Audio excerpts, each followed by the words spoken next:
Hello my dear friends, welcome to our channel focus year classes.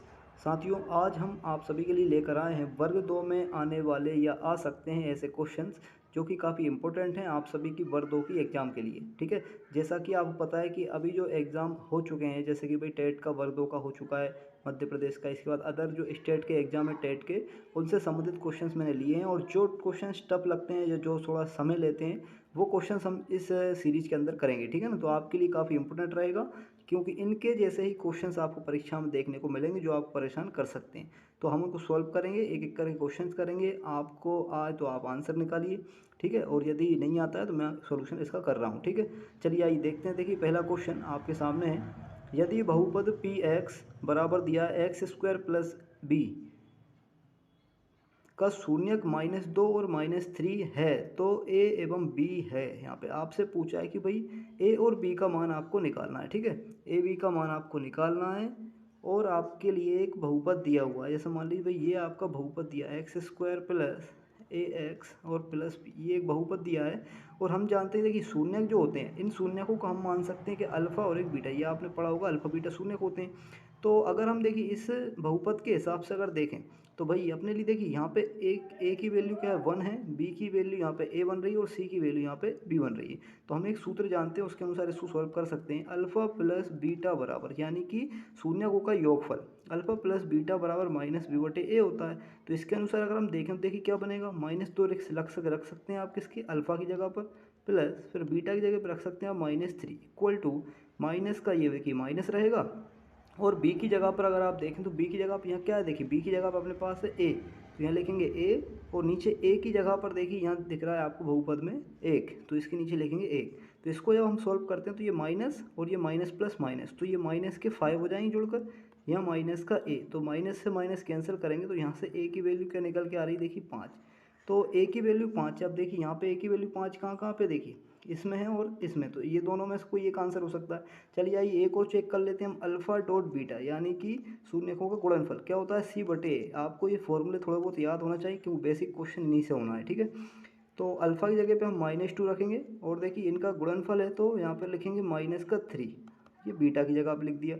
अब सी की value अगर आप देखें तो देखिए यहाँ पे क्या है, बी है, तो यहाँ आप लिखेंगे बी और अपॉन में लिखना है ए। देखिए फार्मूले में क्या होता है ए, तो ए की जगह पे क्या अपना 1, तो यहाँ लिखेंगे 1। तो ये हो जाएगा 3 दूनी 6 यानी प्लस के 6, तो बी की वैल्यू हो जाएगी प्लस की 6। तो ये देखिए 5 और 6 यहाँ पे इसका आंसर हो जाएगा। ठीक है, तो ये वाला इसका आंसर होगा, ये this is a right answer. ठीक है, चलिए आइए देख लेते हैं नेक्स्ट क्वेश्चन।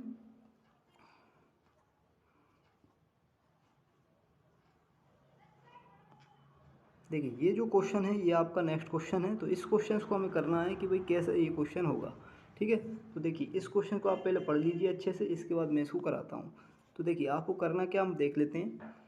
तो इसमें लिखा है कि एक मेंढक जो है 12 मीटर गहरे एक कुआं में गिरता है। ये बाहर निकलने की कोशिश करता है। प्रत्येक बार जब ये कूदता है तो 3 मीटर ऊपर पहुंच जाता है, लेकिन कुआं के फिसलन वाली दीवार के कारण 2 मीटर नीचे फिसल जाता है। कुएं से बाहर निकलने के लिए मेंढक को कितनी बार कूदना होगा। तो देखिए सिंपल सा क्वेश्चन है, आप इसको ऐसा समझिए। मान लीजिए भाई ये क्या है, कुएं की गहराई है। ठीक है, ये कितनी है, टोटल 12 मीटर, टोटल 12 मीटर गहराई है। तो जो बंदर है या अपना जो मेंढक है, देखिए मेंढक यहाँ पे बैठा हुआ है मान लीजिए। अब जब ये उचकता है तो मान लीजिए इसने एक कूद ऊंचाई, यानी एक बार ये कूदा तो कहाँ तक आया, मान लीजिए 3 मीटर तक। ठीक है, लेकिन फिसलन के कारण क्या हो रहा है, ये 2 नीचे खिसक रहा है। तो सोचिए जरा, जब ये 2 नीचे खिसक जाएगा तो एक पर ही आ जाएगा, नहीं आएगा वापस से। ठीक है, मतलब कि एक कूंद में अगर हम सीधा सा मीटर लगाएं तो एक कूंद में ये कितना कूद रहा है भाई, 1 मीटर तक। ठीक है, एक कूंद में 1 मीटर। इसका अर्थ ये हुआ कि भाई 2 कूंद में फिर 2 मीटर। ठीक है, इसी प्रकार से 3 कूंद में 3 मीटर। तो आप इसी तरह से अगर आगे बढ़ाते जाएंगे तो भाई आप कहीं ना कहीं देखेंगे, देखिए मान लीजिए 8 कूंद में, हम मान लीजिए ऐसा कहें कि 8 कूंद में 8 मीटर। ठीक है, तो अब थोड़ा आपको ये सोचना है, ऐसा नहीं कि 12 कूद में 12 मीटर हो जाएगा, ये गलत हो जाएगा। आप यहाँ से देखिए कि 8 कूद में अगर 8 मीटर आ गया है तो क्या ये 9, जैसे ये 9 भी कूदेगा, जैसे मान लीजिए 9 नंबर पर कूदता है तो भाई 3 मीटर ऊपर उठेगा। तो यहाँ से भी देखिए 8 मीटर से 3 मीटर ऊपर जाएगा तो कितने हो रहे हैं, 3 और जोड़ते हैं इसमें हम +3 करते हैं तो वही 11 मीटर तक, मतलब 11 तक जा सकता है। तो इसका अर्थ हुआ कि भाई 11 तक जाएगा, फिर वापस 2 और खिसकेगा नीचे। तो इसका अर्थ क्या हुआ, वही 11 में से 2 जाएंगे फिर 9 ही बचेंगे। मतलब 9वीं कूद में भी अगर आप देखें तो 9वीं कूद में भी ये 9 मीटर तक ही जा पाएगा, ठीक है। लेकिन अब जब देखिए 10वीं कूंद ये लगाएगा तो भाई फिर 3 मीटर ऊपर जाएगा। तो 3 मीटर जैसे ही इसमें ऊपर जाएगा, देखिए 3 मीटर ऊपर, तो भाई कितने पे पहुँच जाएगा, 12 पे। यानी कि 10वीं कूंद में ये 12 मीटर तक आ जाएगा। तो इसका आंसर जो क्या हो जाएगा, राइट आंसर क्या हो जाएगा, 10, ठीक है। तो ये इसका राइट आंसर है। चलिए देख लेते हैं नेक्स्ट क्वेश्चन। तो भाई जो नेक्स्ट क्वेश्चन है अपना, उसको हम देखते हैं। देखिए ये रहा आपका नेक्स्ट क्वेश्चन। तो इसको कैसे करना है देखिए ज़रा। तो इसमें आपको क्या करना है, देखिए आपको यहाँ पे दिया हुआ है कि एक ट्राइंगल है, भाई ये कह रहा है एक त्रिभुज है। और कौन सा त्रिभुज है, देखिए ये, तो ये त्रिभुज है अपना LMN। तो भाई एक हम ये त्रिभुज बना लेते हैं, ये हो गया अपना LM और N, ठीक है। ये एक त्रिभुज हो गया।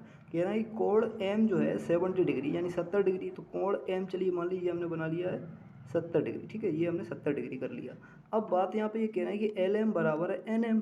तो LM क्या है, देखिए ये है LM, तो ये वाला और ये वाला NM, ठीक है। ये आपस में क्या है, बराबर। तो हम इन दोनों को बराबर कर देते हैं, ठीक है। अब आपसे पूछा जा रहा है कोण N का मान निकालिए। कोण N मतलब ये वाला, ठीक है। देखिए सीधा सा मैटर है, आप समझिए जा रहे, जब दो भुजाएं समान हों, तो दो भुजाएं समान होती तो उसे कहते हैं हम समद्विबाहु। कौन सा कहते हैं, समद्विबाहु, ठीक है। ये अपना समद्विबाहु हो जाएगा। अब जब ये समद्विबाहु हुए, तो जब दो भुजाएं समान हो तो इसके सामने के ये दोनों कोण भी क्या होते हैं, आपस में बराबर बराबर। तो सीधा सा मैटर है भाई, 70 ये हो चुका है, टोटल होता है 180। 180 में से जब आप 70 घटाएंगे तो कितना बचेगा भाई, आप कहेंगे सर अब बचेगा 110।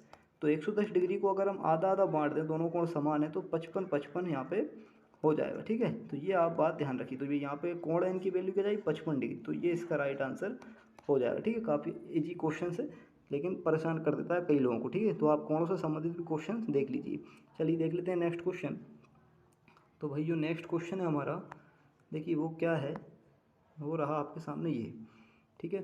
तो चलिए देख लेते हैं, इस क्वेश्चन को देखते हैं अब। तो इस क्वेश्चन में क्या दिया है, एक सेकंड, देखिए ये है क्वेश्चन, ठीक है। तो देखिए ये क्वेश्चन जो आपको दिखाई दे रहा है, इस क्वेश्चन को हमें करना है, ठीक।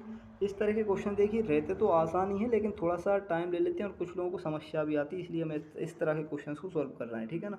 तो चलिए देख लेते हैं। देखिए ये क्वेश्चन, तो इसमें आपको दिया है, देखिए कि एक समीकरण दिया हुआ है आपको, क्या, x/a+y/b = 0, ठीक है। ये क्वेश्चन दिया है इक्वेशन, और एक इक्वेशन दी है आपको। अच्छा इस क्वेश्चन को देखिए हम सही बनाते हैं, तो भाई इसका आप एलसीएम ले लीजिए। तो यहाँ हो जाएगा bx प्लस यहाँ हो जाएगा ay = देखिए नीचे जो ए बी आएगा वो क्रॉस मल्टीप्लाई करके 0 में यहाँ पे चला जाएगा, ठीक है। तो ये अपना पहला समीकरण ऐसा बन जाएगा। अब देखिए अगर सेकंड समीकरण की बात करें, तो ये दिया हुआ है हमारे पास ax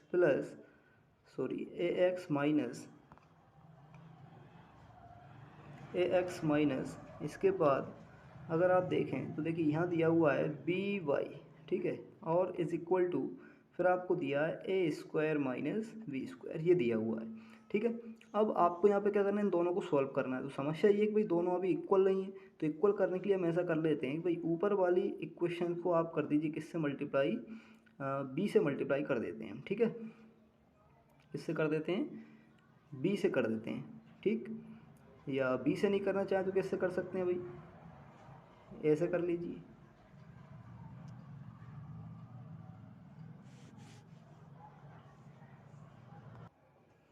तो देखिए इन क्वेश्चंस को हम विलोपन विधि जो हम होती है, जिस तरह से हमने विलोपन पढ़ी हुई है विलोपन विधि को, तो उसको हम यहाँ पे सॉल्व करेंगे, ठीक है। तो देखिए यहाँ पे क्या करना है आपको, ये अपना इक्वेशन नंबर फर्स्ट है, ये सेकंड है। थोड़ा सा काम करिए कि भाई यहाँ से देखिए ये माइनस प्लस के हैं, तो आप इनको बराबर बनाइए। तो इस बी का मल्टीप्लाई कर लीजिए यहाँ, और ए का मल्टीप्लाई कर लीजिए यहाँ, ठीक है। इस तरह से आप इसको सॉल्व करिए। देखिए बी से इंटू करेंगे, तो बी से इंटू करेंगे तो ये हो जाएगा b² x प्लस यहाँ बी से करेंगे तो ये हो जाएगा ab/= या 0। जब यहाँ ए से करते हैं तो ये हो जाएगा a² x माइनस यहाँ करेंगे तो ये हो जाएगा ab/, और इक्वल टू यहाँ पर भी ए से मल्टीप्लाई करेंगे तो ये हो जाएगा a² माइनस b², इस तरह से, ठीक है।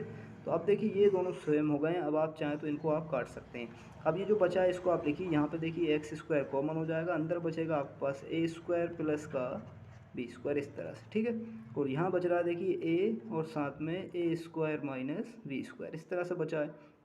तो अगर देखिए x² की हम वैल्यू निकालना चाहें यहाँ से, ठीक है, स्क्वायर नहीं, सॉरी, यहाँ पे क्या है ये एक्स है। तो जब एक्स की वैल्यू निकालेंगे तो ये इसके अपॉन में जाएगा।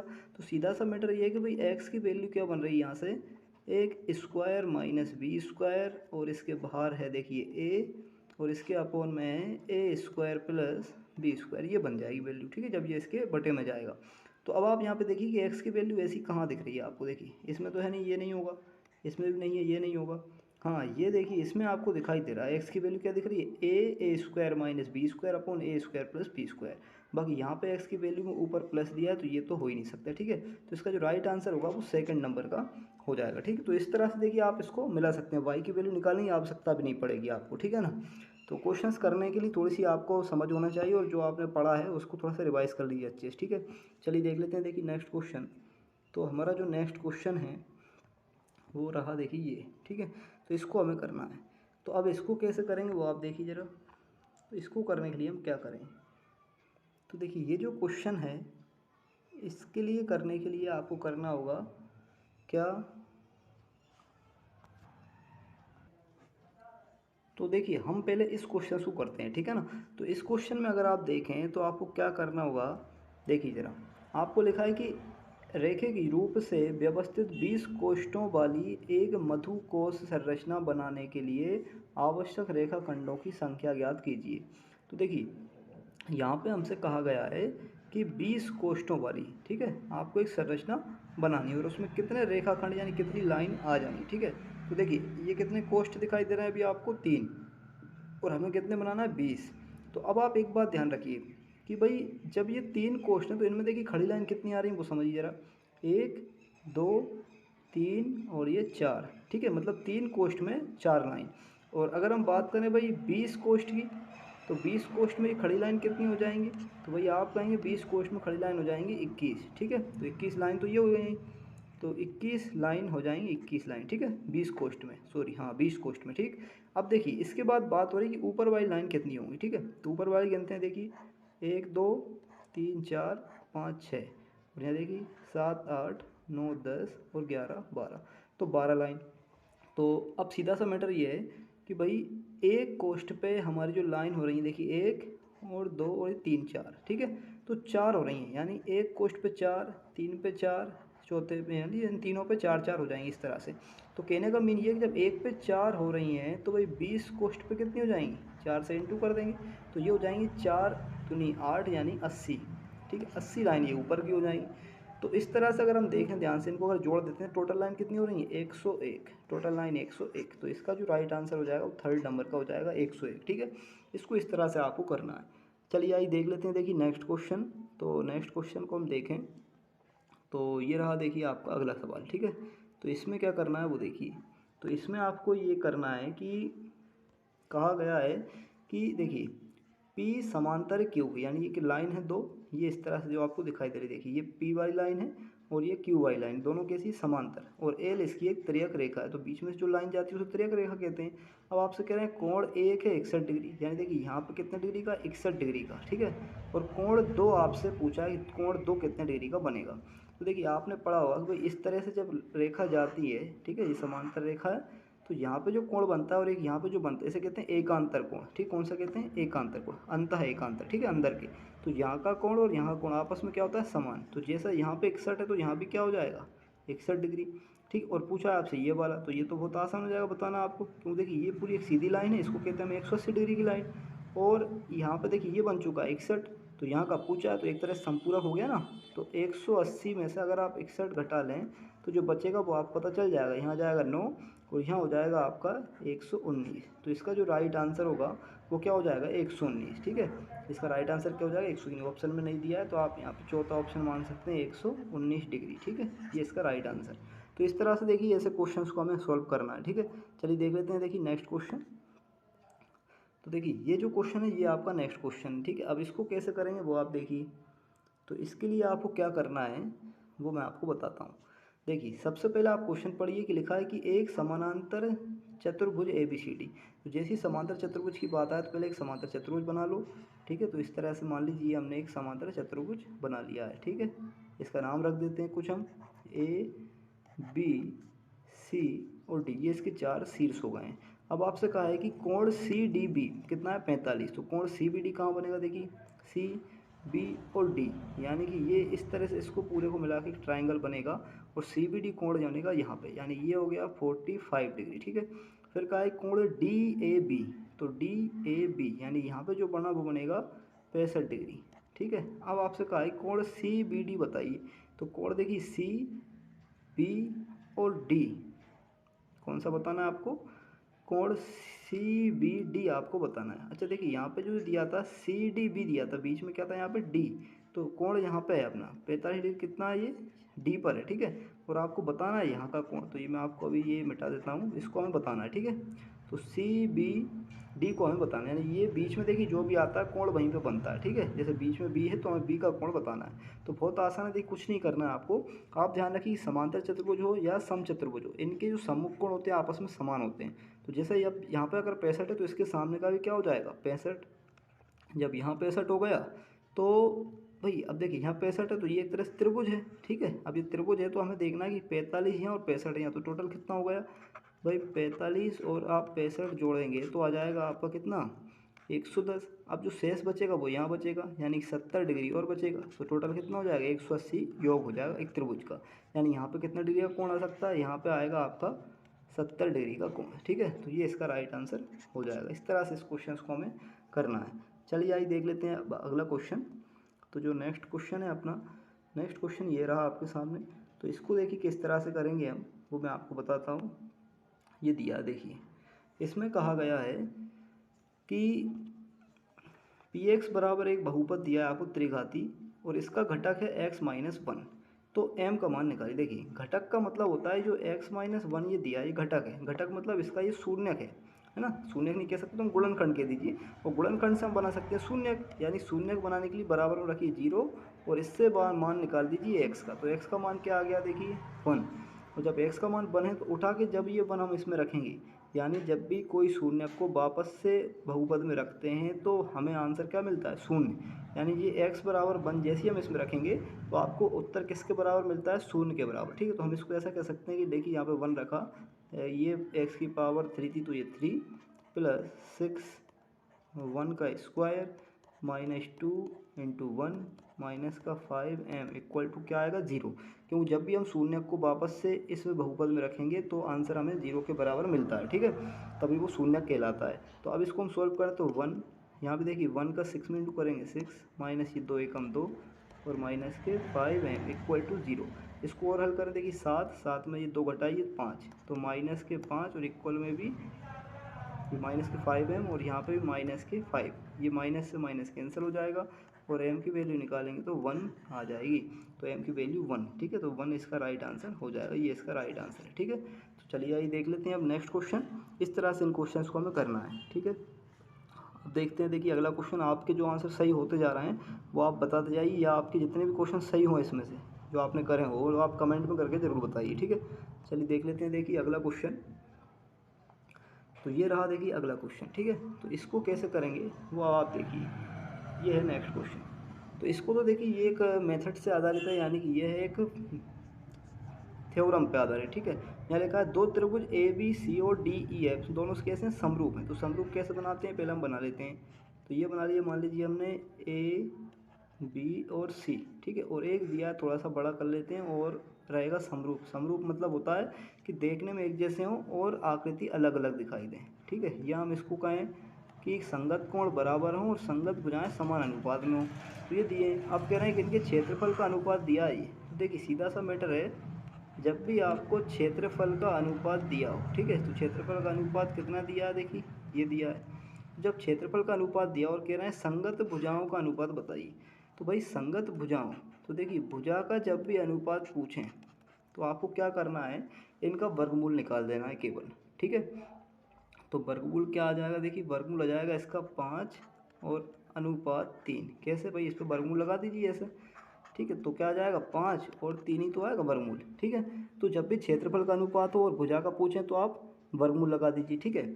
और अगर मान लीजिए भुजा का दिया है, मान लीजिए भुजा का दिया है 1:2, पूछा है आपसे क्षेत्रफल का अनुपात, तो आपको क्या करना है, इनका स्क्वायर करना है, 1 का स्क्वायर और एक बार 2 का स्क्वायर, ये आपको करना पड़ेगा, ठीक है। तो ये आप ध्यान रखिए। चलिए ये देख लेते हैं नेक्स्ट क्वेश्चन। इसका जो आंसर है वो कौन सा है, ये है 5:3। ठीक है, चलिए देख लेते हैं अब अगला क्वेश्चन। तो देखिए ये रहा आपका अगला क्वेश्चन। अब इसमें क्या करना है वो आप देखिए, इसमें आपको बताना है कि यदि एक आंकड़ा के माध्य और बहुलक क्रमशः 11 और 8 हैं, 11 और 8 हैं, तो माध्य का बताइए। देखिए तो भाई इसमें एक सूत्र होता है, मैं आपको बता दूं, छोटा सूत्र याद रखिए आप बहुलक का। ठीक है, तो बहुलक बराबर होता है, याद रखेंगे आप, कि 3 माध्यक या 3 माध्यिका, बहुलक बराबर होता है 3 माध्यिका माइनस के 2 माध्य। ठीक है, 3 माध्यिका बराबर में 2 माध्य। तो क्या करना है, देखिए बहुलक का मान कितना दिया आपको, बहुलक दिया आपको 8। ठीक है, और माध्यिका देखिए 3 माध्यिका को हम कैपिटल M कहते हैं, तो ये हमें पता नहीं है, लेकिन 2 माध्य पता है, माध्य मतलब 11। ठीक है, इसको आप हल कर लीजिए। तो 8, यहाँ देखिए ये 11 दूनी 22, तो इधर आएंगे तो ये प्लस के हो जाएंगे 22, और इक्वल में क्या बचेगा, 3m बचेगा। ठीक है, इसको आप जोड़ दीजिए तो ये हो जाएंगे 30, और 3m में से 3 इसके अपोर में आके इसको काटेगा तो कितना दे देगा आंसर, ये 3 धाम 3 10। तो इसका जो राइट आंसर है माध्यिका का कितना है, 10 है। ठीक है, तो इस तरह से देखिए इस क्वेश्चन को हम कर लेंगे। अब थोड़ा सा और हम आगे अगर बढ़ते हैं तो देखिए एक क्वेश्चन ये आपको दिखाई दे रहा है। ठीक है, तो इस क्वेश्चन को कैसे करेंगे हम, वो हम देखते हैं। देखिए इसमें आपको दिया गया है कि भाई एक बेलन है। अब आप इसमें देखिए आयतन वाले सारे फॉर्मूले याद कर लीजिएगा। ठीक है, तब जाके ये क्वेश्चन हमसे हो पाएंगे। तो देखिए आपको त्रिज्या और ऊंचाई, किसका, बेलन की त्रिज्या और ऊंचाई का अनुपात दिया है। तो अनुपात दिया तो हम इसमें x लगाकर क्या मान सकते हैं, त्रिज्या और ऊंचाई को मान सकते हैं। यानी ये अपना r हो गया, ये अपना h हो गया। ठीक है, फिर कह रहा है इसका आयतन। तो आयतन क्या होता है भाई, आयतन आप याद रखिए पाई r स्क्वायर h, ये आयतन होता है। ये हमें दे रखा है कितना, 550 घन मीटर। ठीक है, पूछना है त्रिज्या क्या होगी। तो भाई त्रिज्या ऐसे निकलेगी, देखिए अब इसमें आप मान रखिए 22/7, आर की वैल्यू क्या देखिए 5x, तो यहाँ आप लिखेंगे 5x, और इसका स्क्वायर है तो स्क्वायर। ठीक है, और फिर इनटू, फिर h की वैल्यू क्या है देखिए 7x, इक्वल टू में क्या है 550। अब इसको आप हल जब करते हैं तो हल करने में देखिए सीधा सा मैटर ये है कि भाई ये जो है ये क्या आ जाएगा, देखिए यहाँ पे ये आ जाएगा कैसा, इसको आप सॉल्व करेंगे। देखिए 7 से 7 पहले आप ये काट लीजिए, इसके बाद देखिए ये बचा 22 इंटू ये 5 का स्क्वायर क्या हो जाएगा 25, यहाँ हो जाएगा x स्क्वायर, और यहाँ भी एक x हो जाएगा, ये इधर हो गया देखिए अपने पास क्या 550।